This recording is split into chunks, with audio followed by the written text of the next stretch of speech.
bienvenue. Je vous retrouve aujourd'hui pour vous parler de la pleine lune qui va se passer le 11 juin à 10h moins le quart du matin, heure de Paris. Donc la lune se trouve en Sagittaire, le soleil se trouve toujours en Gémeaux. Nous avons ici comme un petit clin d'œil puisque nous avons aussi Jupiter qui est passé dans le Cancer et il sera accompagné d'ailleurs de Mercure. Donc nous avons, si on veut, une réception mutuelle, c'est-à-dire que la Lune est chez Jupiter et Jupiter se trouve chez la Lune. Donc chacun, c'est une espèce de Airbnb là qui se passe où nous avons justement ce dialogue. Alors, elle sera justement opposée, hein. Alors c'est une opposition qui est ce qu'on appelle applicante. Une opposition est un aspect qui est dit tendu, avec le carré, c'est des plus connus, hein, et l'opposition, ben, c'est une sorte d'équilibre qu'il faut trouver, qu'il faut chercher à avoir. Donc, Mercure et Jupiter vont parler, et c'est intéressant puisque Jupiter a besoin de Mercure pour s'insérer dans la société. Si vous voulez, le Sagittaire et Jupiter, c'est aussi c'est une planète qui est sociale, hein, le Jupiter, pardon. Et c'est à travers la fonction de lien de communication que représente ici Mercure. Il a besoin de cette planète pour pouvoir s'exprimer. Or, les deux sont, on va dire, en opposition, hein, applicante, ce qu'on appelle applicante, c'est-à-dire que la Lune, en avançant, va former une opposition exacte. Alors, la Lune va très vite, hein, elle va sortir du Sagittaire, ça se passe à 20 degrés du Sagittaire. Elle va sortir environ, allez, on va dire 12 heures plus tard, même pas. Donc, il va bien y avoir cette opposition, je la prends en compte en tout cas. Tout comme l'opposition Soleil-Lune est une pleine lune, et bien les oppositions avec les autres planètes viennent quelque part aussi mettre en exergue cette lune qui vient nous parler justement de ce qu'elle a à véhiculer en termes de sensations, en termes de développement ici dans le Sagittaire. Alors, comme je l'ai dit, j'avais fait une vidéo, alors c'est vrai que je l'ai fait un petit peu vite, cette vidéo sur Jupiter, mais Jupiter en Cancer et surtout avec Mercure vient nous parler de nos valeurs, de vieilles valeurs, de mémoire. Elle vient nous parler de comment dans la petite enfance on s'est formaté. La Lune, je vous rappelle que c'est la mémoire, c'est un signe d'eau, le Cancer, hein, et l'eau en grammes, c'est-à-dire quand la structure même de l'eau fait que on est capable de changer son message, si vous voulez, avec, par exemple, la pensée. Cette pensée-là, elle est, alors ça, ce sont des études hein, qui ont été faites il y a longtemps et qui continuent d'ailleurs à être faites. Et si vous voulez, la pensée, la forme pensée, c'est Mercure. Donc, il y a un lien très fort ici avec quelque chose qui vient vraiment d'une part intime. La Lune va mettre en valeur en traversant le Sagittaire. Alors c'est sûr qu'elle va nous parler de voyage, elle va nous parler d'intérêt, de quête de sens ici, parce que le Sagittaire représente cette quête de sens, c'est l'esprit qui est descendu sur l'humain. Hein. Alors je ne parle pas ici de conscience, puisque tout a une conscience, mais je parle bien de l'esprit qui est différent de la conscience. Et dans il y a peut-être ici une recherche un peu plus profonde, un peu plus, d'ailleurs c'est ce que va marquer hein, le passage de Jupiter dans le Cancer, hein, où il est exalté. Il va appuyer sur les valeurs familiales, il va appuyer sur une nation aussi, hein, puisque le Cancer représente la nation, sur les lois qui régissent en fait toute la structure, et notamment la structure familiale.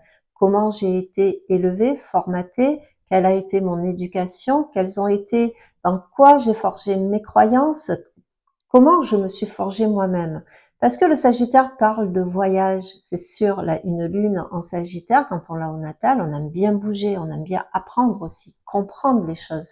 Mais tout ça, en termes de voyage, on peut aussi voyager à l'intérieur de soi avec cette configuration.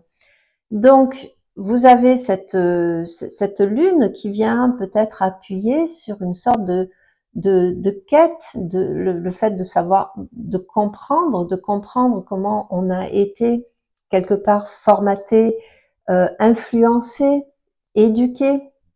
Est-ce que il y a une question aussi d'ambition dans le Sagittaire? Alors vous savez, le Sagittaire est en règle générale, sauf si quelque chose contrarie hein, dans le thème natal, mais Jupiter c'est l'optimisme, mais c'est aussi les excès. Hein, et donc là, cette opposition va aussi nous dire attention aux excès, des excès qui sont aussi soulignés par le carré actuellement avec Saturne et Neptune, hein, qui sont tous les deux dans le Bélier lors de cette pleine lune. Donc on a ici une confrontation assez intéressante entre ce que Mercure vient chuchoter quelque part à l'oreille de Jupiter qui vient de rentrer dans le Cancer, sur toutes les thématiques mis en amont, hein, de ce que je viens de préciser, et le carré de Neptune et Saturne, l'un qui représente l'autorité, le père, la loi, les restrictions, voilà, et les Neptunes qui représentent un petit peu tout ce qui est irréel, qui est flou, qui est profond aussi. Hein. Je vous rappelle que Neptune, les poissons, la maison 12, c'est notre psyché. Hein. Donc, il y a une confrontation entre ce qui est vrai, quelle est la part de vérité qui me parle, et quelle est cette part en moi qui sonne faux à l'heure d'aujourd'hui.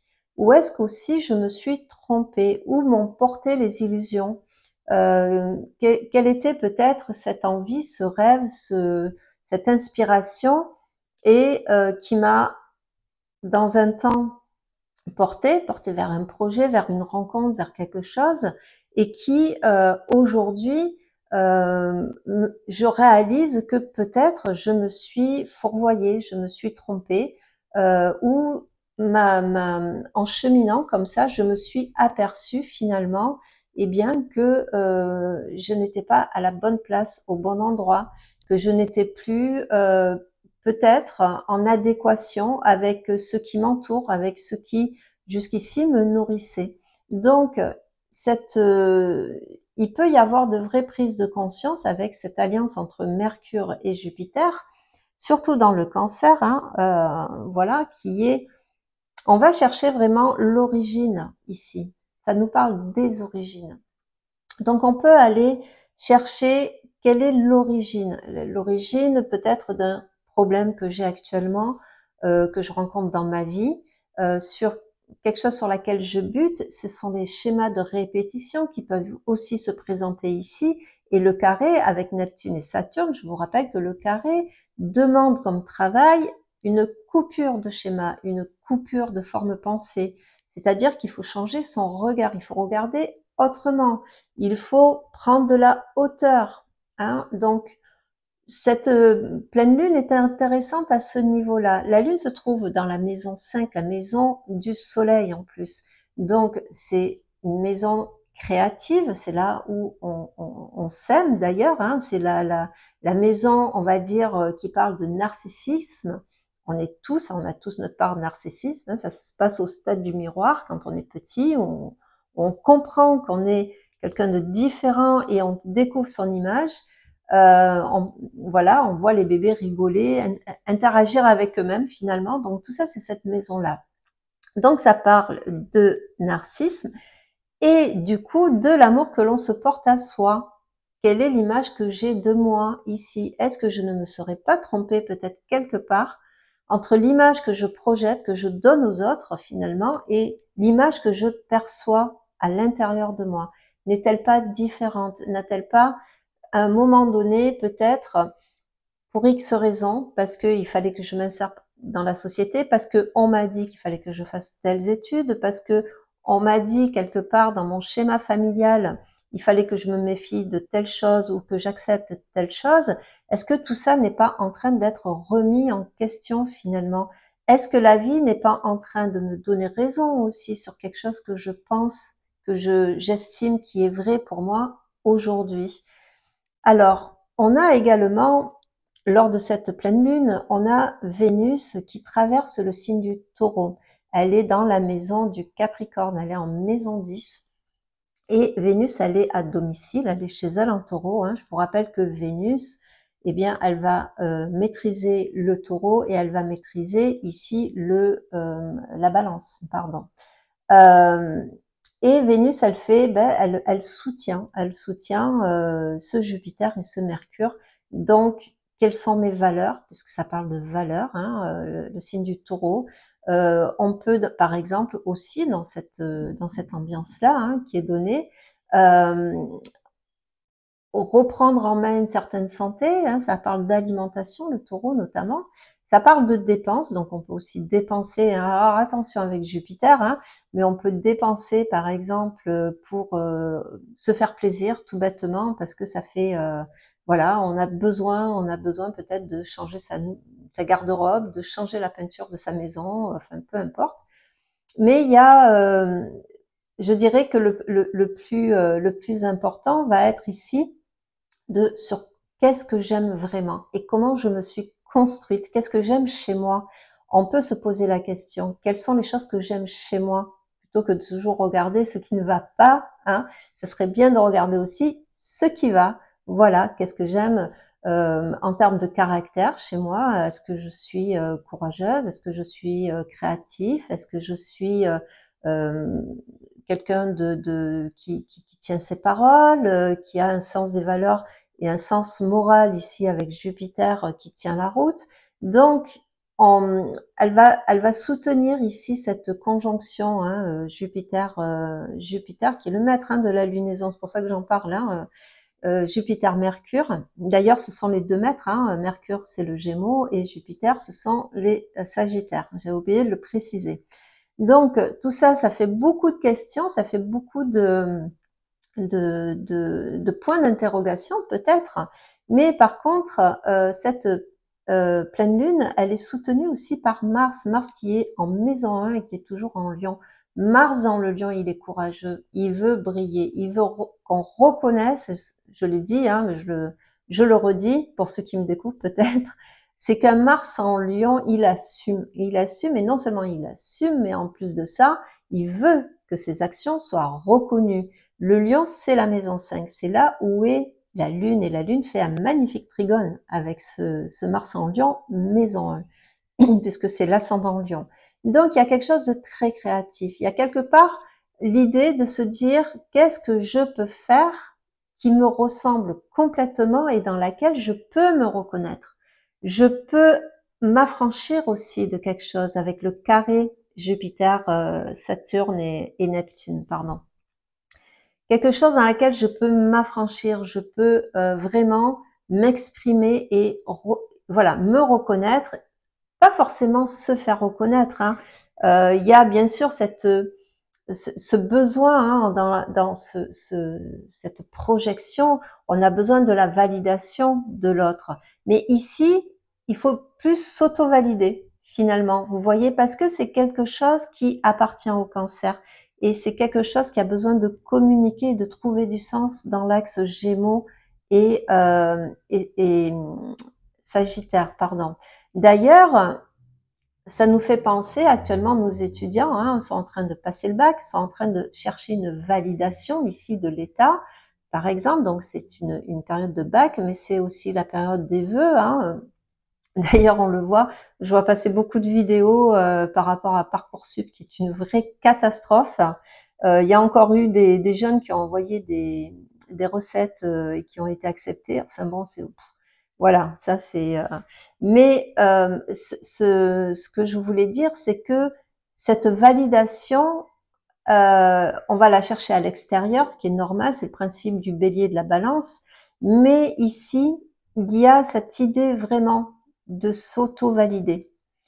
On n'est pas obligé, encore une fois, de faire quelque chose d'énorme. Parfois, il suffit juste de choisir, mais choisir en fonction de ce qui a du sens, qui fait sens pour nous autres. Pas forcément pour Pierre, Paul ou Jacques qui est à côté. On peut même partir à contre-courant ici. Jupiter, quand il va passer dans dans le signe d'exaltation qui est le Cancer, et je l'ai dit dans la vidéo que j'ai faite là-dessus, je vous invite à aller voir d'ailleurs si vous ne l'avez pas toujours vue. il va vraiment soulever et amplifier ces mémoires-là, le clan, la famille, les conditionnements aussi, hein, justement de ce domaine familial. Je vous rappelle que le cancer, c'est l'eau matricielle, c'est un signe d'eau, et l'eau matricielle, c'est dedans qu'on reçoit finalement tout ce qu'on a besoin pour notre incarnation, à savoir les mémoires. Alors j'en parle beaucoup plus précisément aussi dans une autre vidéo que je vous invite à aller voir si vous ne l'avez toujours pas vue, où je parle du transgénérationnel et comment on le reconnaît à travers l'astrologie. Donc ça, si vous voulez, Jupiter, il va appuyer là-dessus, il va faire ressortir, puisqu'il exagère, hein, je vous rappelle que Jupiter, c'est vraiment la planète de l'exagération, et il a besoin de Saturne, d'ailleurs, pour le cadrer. Et c'est intéressant c'est pour ça que je vous disais, c'est intéressant de voir peut-être là où on a exagéré, là où on s'est trompé, là, ce carré-là, avec Neptune qui est l'illusion et Saturne qui est le frein et le stop. Ce carré demande vraiment à couper peut-être un schéma où peut-être on a exagéré. Mais ce Jupiter dans ce cancer, il va faire ressortir peut-être ces interrogations, parce que Jupiter est encore une fois, c'est le Sagittaire, je crois que je radote, hein, mais vous êtes habitués avec moi. Mais c'est très important de savoir que le Sagittaire, c'est l'esprit. C'est celui qui va chercher une conscience supérieure, qui va chercher du sens. C'est vraiment le signe du sens, de la quête de sens, de savoir les conditionnements. Et les conditionnements viennent du Cancer. C'est pour ça que elle est intéressante, cette lunaison.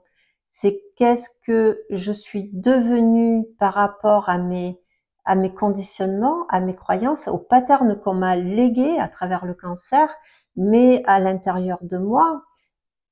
On a des cellules, vous savez, on a des cellules, tout comme la maman garde des cellules de son bébé et qui migrent vers le cœur, ça a été prouvé scientifiquement, hein, et bien nous portons aussi les cellules de ce bain matriciel. Vous voyez, on a des, alors je sais plus qui a fait ces travaux-là, mais on est constitué d'eau, hein, à 75% d'eau, je crois. Nos cellules baignent dans l'eau et cette eau-là, elle vient bien de quelque part. On l'a pas fabriquée comme ça. Alors oui, on en a fabriqué, mais on a gardé en soi ces cellules-là. Et c'est un lien qu'on a avec tout notre généalogie, hein, tous nos ascendants, et qu'hériteront aussi nos enfants, nos petits-enfants, nos arrière-petits-enfants plus tard, quand eux nous serons peut-être plus là depuis longtemps. Et si vous voulez, on est donc conditionné, ne serait-ce que chimiquement, par notre famille. Donc, on peut pas changer le passé, vous le savez, mais on peut le regarder autrement. On peut y donner du sens, même à nos erreurs, même à nos parcours de vie qui sont parfois chaotiques. On peut donner du sens, qu'est-ce que j'ai appris finalement, de ce qui m'est arrivé et comment je me définis, comment je me crée, qu'est-ce que j'ai envie d'exprimer de moi, de montrer de moi.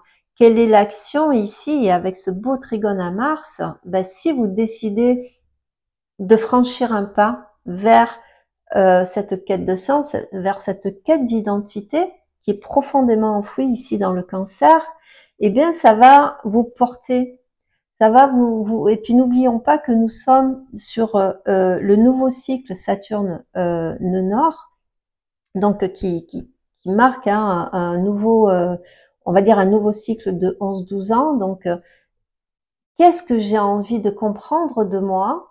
Et quelles sont les parts peut-être que je n'exprime pas assez, que j'ai envie de montrer aujourd'hui.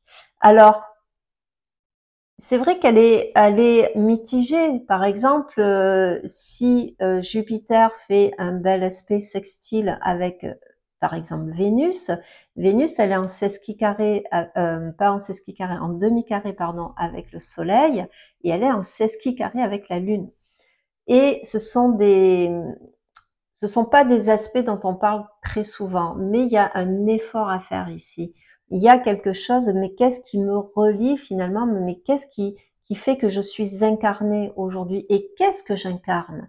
Qu'est-ce que j'incarne à mon image et qu'est-ce que j'incarne aux yeux des autres finalement? Donc, il y a peut-être comment dire, une inspiration qui peut venir en disant, mais justement, de ce que j'incarne, de ce que je projette, de ce que je comprends de moi, aujourd'hui, j'ai peut-être envie d'explorer un petit peu plus, d'aller voir pourquoi j'ai ces pensées-là et pourquoi peut-être je fais autre chose quand j'ai une pensée, pourquoi je les note pas. Un petit clin d'œil à ma jolie cliente d'hier, noter les pensées, hein, les inspirations qui viennent, les intuitions. Le cancer est un signe intuitif, hein, il ressent, hein, qu'est-ce que je ressens. Donc tout ça, si vous voulez, on a besoin peut-être de prendre du recul avec cette Vénus ici chez elle en Taureau. On a peut-être besoin de se réincarner quelque part, de se faire plaisir aussi en exprimant quelque chose de soi qu'on n'a pas l'habitude de faire. Cette quête parce que Vénus dans le Taureau est différente de la Vénus dans la Balance, hein, qui est un signe d'air. Ici, dans le Taureau, on est dans un signe fixe. Et on a besoin, elle est opposée en plus à la Lune Noire et à Vesta, hein, de l'autre côté en Scorpion, et dans la maison 4, la maison du Cancer. Donc il y a vraiment une quête, une recherche ici de quoi j'ai peur finalement. Qu'est-ce qui me fait peur que je n'ose pas exprimer? Et Vesta, je vous rappelle que c'est la gardienne du feu, c'est celle qui relie, hein, notamment dans les foyers. Elle est rattachée beaucoup à la Vierge, hein. Et cette lune noire qui ici exprime cette confusion entre la destruction et la régénération, puisqu'on est dans le Scorpion, le fait de vouloir peut-être changer sans rien changer. Vous voyez? Or, quand les choses changent, c'est une sorte de mort symbolique ici. On n'est pas forcément dans la mort physique, mais Vénus, alors c'est intéressant puisque Vénus, c'est aussi quelque part l'image de soi, hein, ça appartient à la Balance. Face à cette pseudo, on va dire, destruction qu'oriente ici la Lune Noire, alors on a Priape de l'autre côté, hein, quelque part c'est aussi la porte de sortie, mais c'est aussi une porte d'exagération. Mais si vous voulez, mais qu'est-ce qui peut mourir chez moi? Qu'est-ce que je peux laisser partir, mais qui va exprimer autre chose de moi, de mon image, de l'image que j'ai envie d'exprimer, de ces choses qui n'arrivent pas à sortir, que j'ai envie de dire finalement. Donc vous voyez que c'est vraiment elle est profonde cette pleine lune. Je trouve qu'elle touche à un point avec une profondeur vraiment particulière, et cette profondeur, on va la retrouver vraiment avec tout le passage de Jupiter dans ce fameux Cancer. Pour l'instant, il se heurte à Saturne et Neptune. Ok, là, il y a un couac, là, il y a un pas à faire, il y a une prise de conscience à faire avec Mercure. Euh, il y a quelque chose qui est de l'ordre de l'illusion, comme je vous l'ai dit précédemment, et cette illusion peut s'arrêter. Elle peut s'arrêter à un moment donné où on se rend compte que finalement, on a joué peut-être un petit peu les Don Quichotte, quelque part, à un moment donné dans sa vie. On s'est illusionné sur quelque chose et finalement, cette prise de conscience va faire qu'on va pourquoi pas se poser certaines questions. Voilà, de quoi je peux parler d'autre? Je pense que j'ai relativement fait le tour. Elle est vraiment portée sur voilà, cette reconnaissance de soi, euh, cette recherche intime de soi ici, hein, vraiment important à comprendre.